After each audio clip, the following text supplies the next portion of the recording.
Late one night a few seasons ago, a soldier was returning home after several bloody battles. He decided he would save some gold and decided to cross the pine forest on foot. The first day of his journey was rather uneventful. The soldier stuck to the main path and kept a brisk pace. When it started getting dark, he set up his bedroll, built a small fire, and cooked up some rabbit he had caught.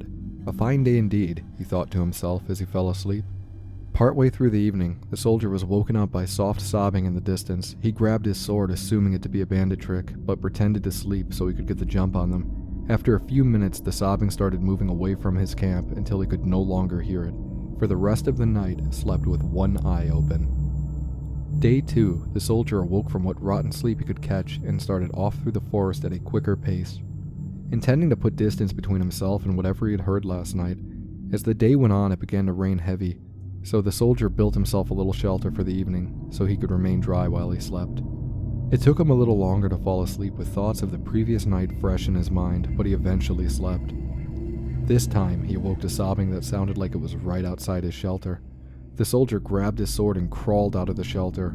In front of the fire, he saw the back of a ghostly woman sobbing into her hands. The soldier mustered his courage and asked her what was wrong. No answer. He began to slowly approach, but before he could reach her, she turned and screamed at him. The ghostly woman raised an axe and began to run at the soldier, disappearing before she made contact. The soldier took off into the night with just his sword in hand. He ran until the first light of dawn, where he started down the road again as fast as he could move. The third day was bright and sunny, but the soldier, rattled and sleepless, didn't even notice. He moved as fast as he could, trying to get through the forest before nightfall. As darkness began to fall, he saw a cabin just off the road and thought to himself it would be a good place to hunker down for the night. After arriving at the cabin, he spent some time blocking the doors and windows. Nothing would get in. Despite his preparations, he could not sleep. He sat in what used to be the cabin's bedroom, staring at the barricaded door, shaking. Eventually, he could keep his eyes open no longer and fell asleep. This time, he awoke to laughing on the other side of the barricaded door. It sounded like the woman from before, but he refused to believe it was her. The soldier burst through the barricaded door into the main room to find the ghostly woman from the night before staring at the ground, laughing hysterically with axe in hand. He began to relentlessly attack the ghostly woman, but he could feel his strikes were less effective. He used a scroll of firebolt, which drew a scream from her, and she exploded, disappearing. The ordeal was over. The ghost was gone. The soldier slept well that night, and the next day made excellent distance through the woods. As the sun began to set, he came out on the other side of the forest and looked back, remembering the days before. As he turned and started walking away from the woods, he could swear he heard the sobbing again. The Woodcutters Wife, Volume 1, as told by Mogan, son of Molog. Legend tells of a woodcutter who built a shack deep within the pine forest. There he hoped to live in peace with his family. The woodcutter's family lived well for a time, but without warning, the weather turned bitterly cold and spoiled the harvest. Before long, with their meager supply of food all but gone, the family was starving. Late one snowy night, a traveler knocked on the cabin door seeking shelter from the biting cold. Always generous of heart, the woodcutter welcomed the stranger into his home, apologizing that he had no food to offer. With a smile, the traveler cast off his cloak to reveal the garments of a mage. As the woodcutter and his family looked on, the mysterious visitor reached into his satchel and withdrew a scroll tied with a silver ribbon. No sooner had the wizard unfurled the scroll and read the words aloud, when a great feast appeared from out of thin air. That night, nobody in the woodcutter's cabin went hungry. Day by day, the snow piled up. Every night, the mage produced another scroll from his bag and read the words, each time summoning a new feast. On the 5th night, the woodcutter's wife awoke her husband to confess her mistrust of their magical guest. Surely, she argued, there was some price to pay for the magical feasts that everyone enjoyed night after night. The woodcutter would have none of it. After nearly dying from the lack of food, his family was eating well. The divines had sent them a gift, he explained, and it was foolish to question their wisdom. But the woodcutter's wife would not be persuaded. Every night she grew more fearful and more desperate. She was certain that the family had entered into a devil's bargain, and the time would soon come when the mage would ask for something unspeakable in return for his gifts. While everyone in the cabin slept, the woodcutter's wife snuck out of the bed and took her husband's axe in hand. She crept into the traveler's room and with one swing lopped off his head. Suddenly, the wizard's disembodied head awoke, his eyes opened wide, and when he beheld his maimed body, he let forth a terrible cry. Awakened by the horrified scream, the woodcutter and his children rushed into the room and gasped at the terrible sight of the decapitated mage. With his last gasp of breath, the traveler laid a fearful curse on the woodcutter's wife.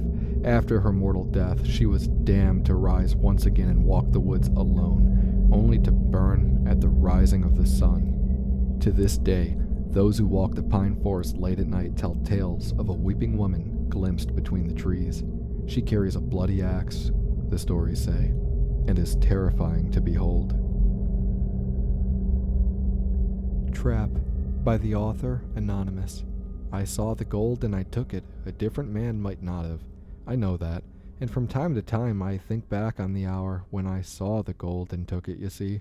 I was hungry, isn't it ironic? I don't remember much else about that night, but the gold and the hunger. I don't remember the name of the tavern or even the village, but I believe it was somewhere in South Vardenvel. I can't really be certain. For some time I sat dumbly in my chair, my mind occupied with nothing but pain in my stomach.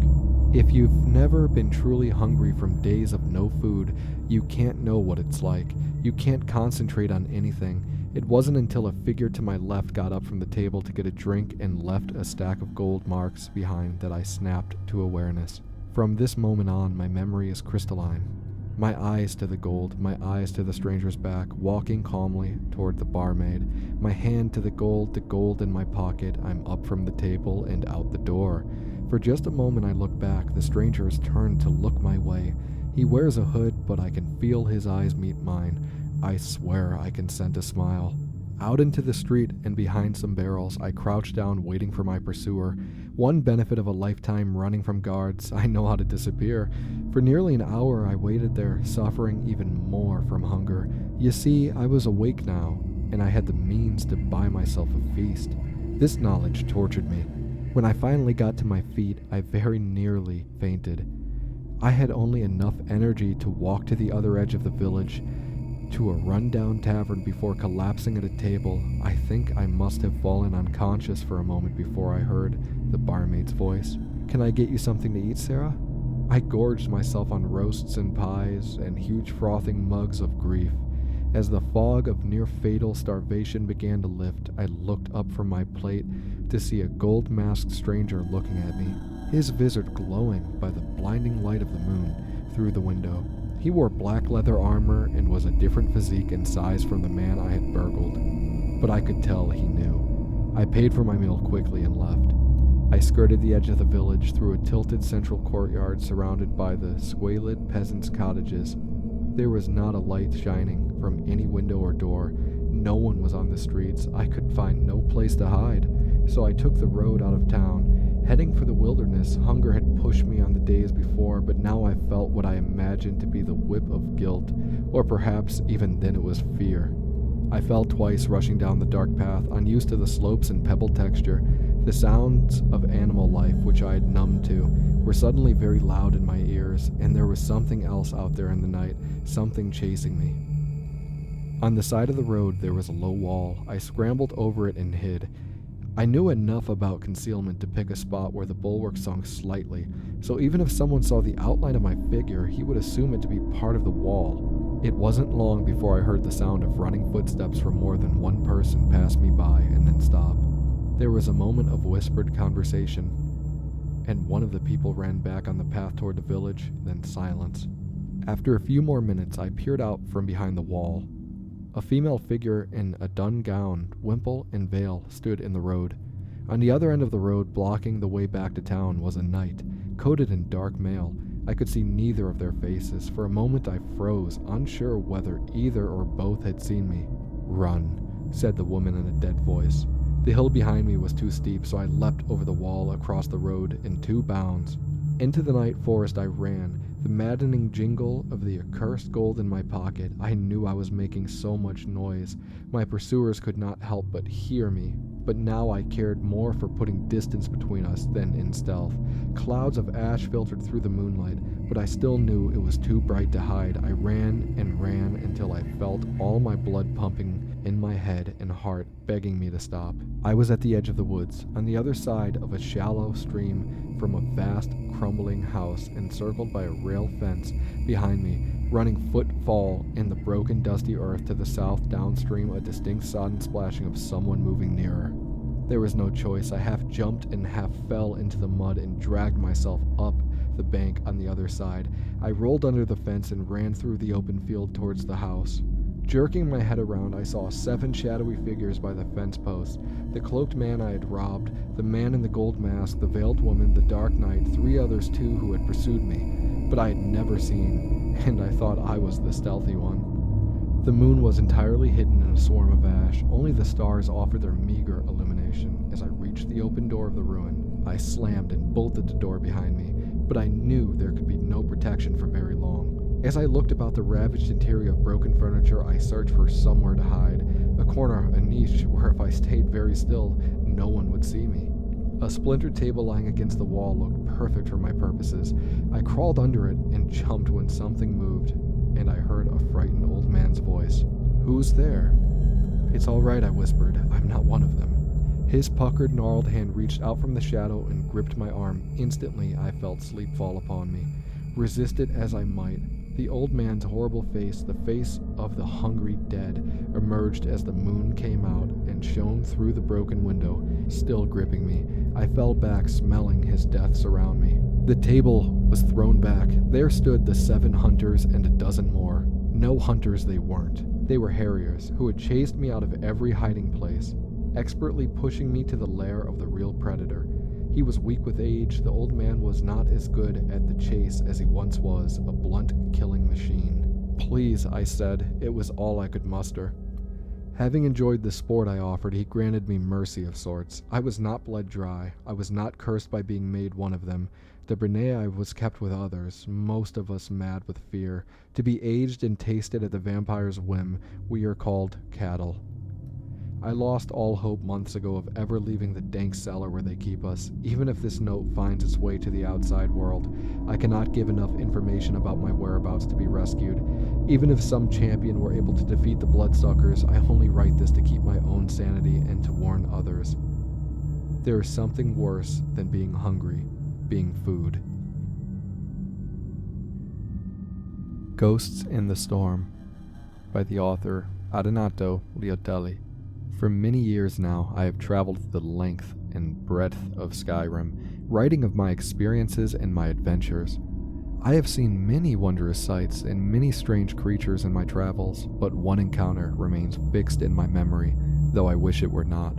I had taken up traveling with one of the Khajiit trade caravans that crisscross Skyrim, peddling their wares outside the gates of the large cities. We were nearing Windhelm when the storm struck. It was a violent and terrible gale, one of the very worst I have seen in all my long years. The winds howled like all the danger of oblivion, and the driving snow made us blind to the world.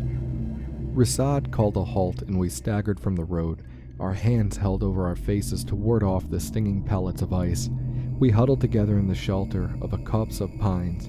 There was no hope of raising our tents. The wind would tear them from our hands the moment we unpacked them. They struck at the height of the storm. There were perhaps half a dozen of the creatures. It was difficult to say, as the blowing snow and howling wind overwhelmed our sight and our hearing. They were roughly man-sized, but hunched over and ugly. For garments, they wore only rags and leather. They were armed with daggers and swords of various kinds, no doubt scavenged from their previous victims. They had no noses to speak of, only long slits for nostrils. Their ears were sharply pointed, suggesting a distant kinship with the elves. With their pallid skin and lifeless black eyes, they seemed like something out of a nightmare.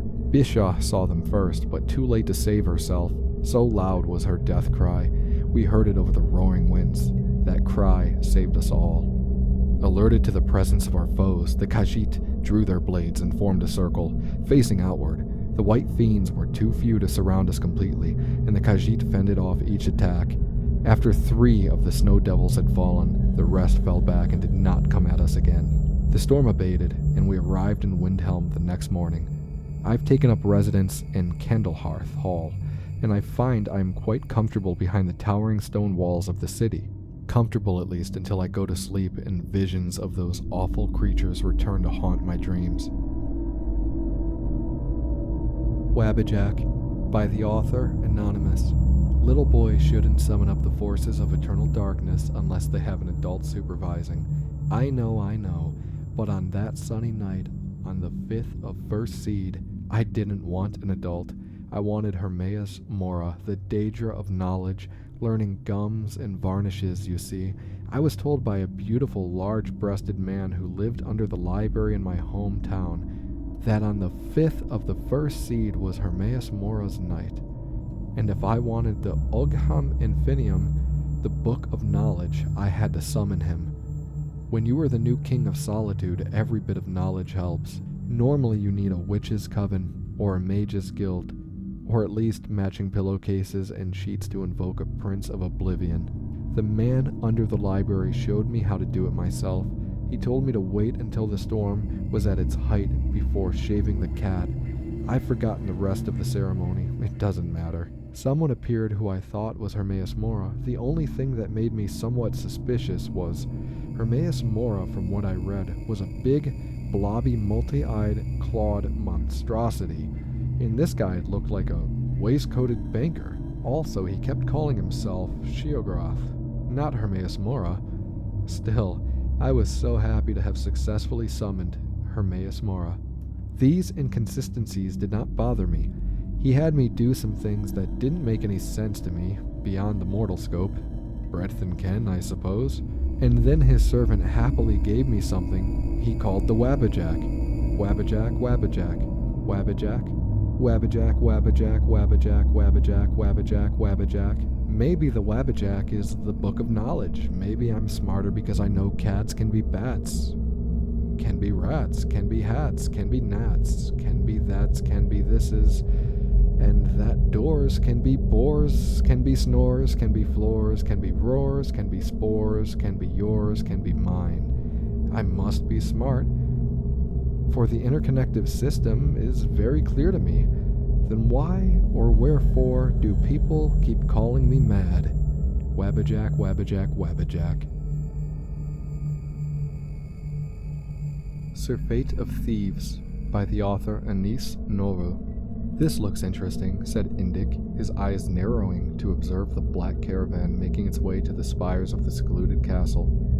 A gaudy alien coat of arms marked each carriage, the lac coeur glistening in the light of the moons.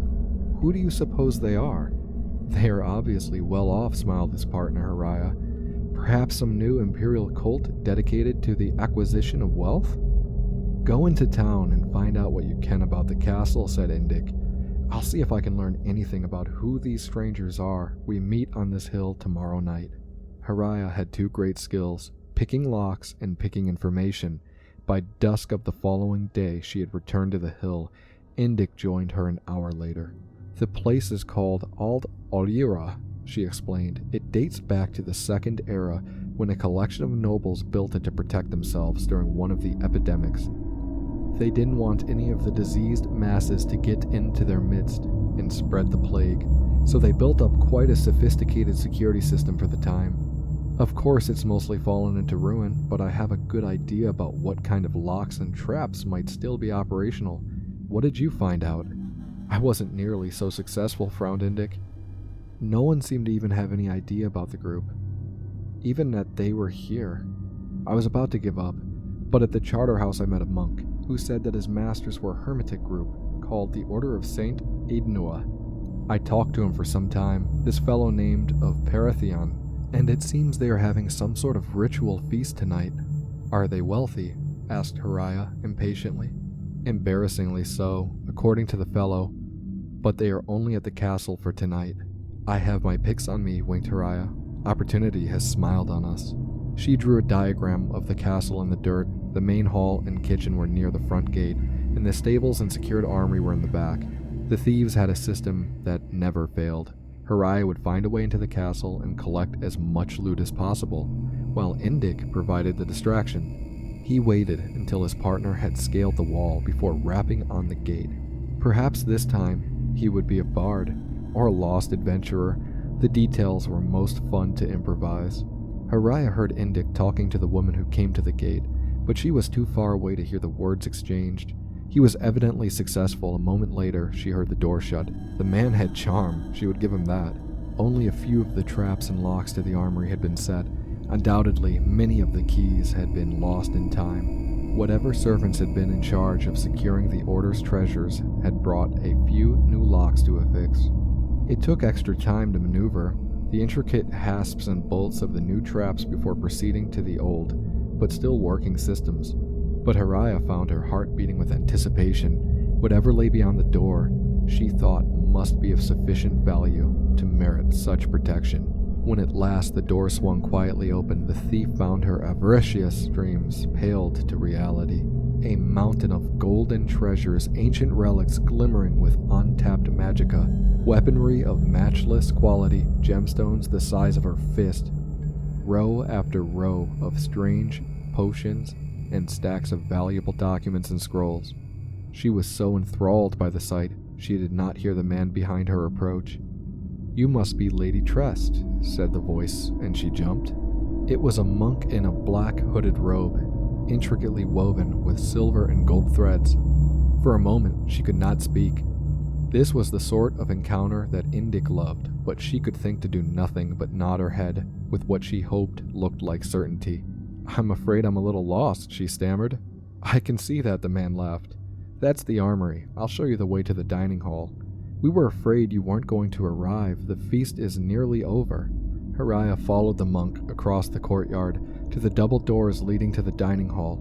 A robe identical to the one he was wearing hung on a hook outside, and he handed it to her with a knowing smile. She slipped it on. She mimicked him as she lowered the hood over her head and entered the hall. Torches illuminated the figures within around the large table. Each wore the uniform black robe that covered all features, and from the look of things, the feast was over. Empty plates, platters, and glasses filled every inch of the wood, with only the faintest spots and dribbles of the wood remaining.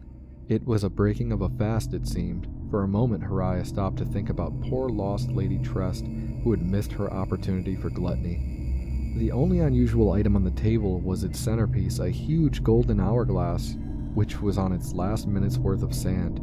Though each person looked alike, some were sleeping, some were chatting merrily to one another, and one was playing a lute. Indik's lute, she noticed, and then noticed Indik's ring on the man's finger. Haraya was suddenly grateful for the anonymity of the hood. Perhaps Indik would not realize that it was she, and that she had blundered. "Trest," said the young man to the assembled, who turned as one to her and burst into applause. The conscious members of the order arose to kiss her hand and introduce themselves. Nerdla, Sluk, Kyler. The names got stranger. Toniop, Hestils, Nohetop. She could not help laughing. "I understand, it's all backwards. Your real names are Aldrin, Celius, Relic, Poinat, Stilith, Perethion." "Of course," said the young man. "Won't you have a seat?" "Say," giggled Haraya, getting into the spirit of the mask and taking an empty chair, "I suppose that when the hourglass runs out, the backwards names go back to normal?" "That's correct, Trest," said the woman next to her. "It's just one of our order's little amusements. This castle seemed like the appropriately ironic venue for our feast, devised as it was to shun the plague victims who were, in their way, a walking dead." Haraya felt herself lightheaded from the odor of the torches and bumped into the sleeping man next to her. He fell face forward onto the table. "Poor Israk Shrif," said a neighboring man, helping to prop the body up. "He's given us so much." Haraya stumbled to her feet and began walking uncertainly for the front gate. "Where are you going, Trust?" asked one of the figures, his voice taking on an unpleasant mocking quality. "My name isn't Trest," she mumbled, gripping Indik's arm. "I'm sorry, partner, we need to go." The last crumb of sand fell in the hourglass as the man pulled back his hood. It was not Indik. It was not even human, but a stretched grotesquerie of a man with hungry eyes and a wide mouth filled with tusk-like fangs. Haraya fell back into the chair of the figure they called Yasurak Shrif. His hood fell open, revealing the pallid, bloodless face of Indik, As she began to scream, they fell on her. In her last living moment, Hariah finally spelled Trest backwards.